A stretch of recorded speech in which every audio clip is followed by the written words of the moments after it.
Hey everyone, welcome back to the channel. Today I will share a daily English routine that can change your fluency in just 30 days. Most people say I don't have time, but listen carefully. You don't need hours. You need 40 minutes of focused practice. Let me give you a simple formula. Step 1. 10 minutes reading. Read anything in English.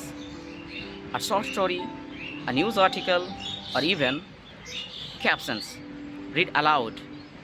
This improves your pronunciation and confidence. Step 2. 10 minutes listening. Watch a English short video. Listen it carefully to how they speak.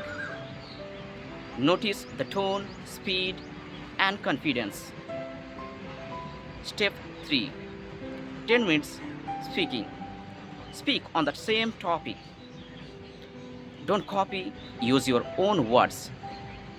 Even if you make mistakes, speak continuously. Step 4. 10 minutes thinking.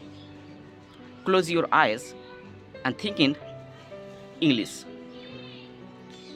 Describe your day, your daily routine, and your goals. That's it.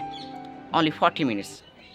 If you follow this routine for 30 days, you will see a clear difference in your fluency.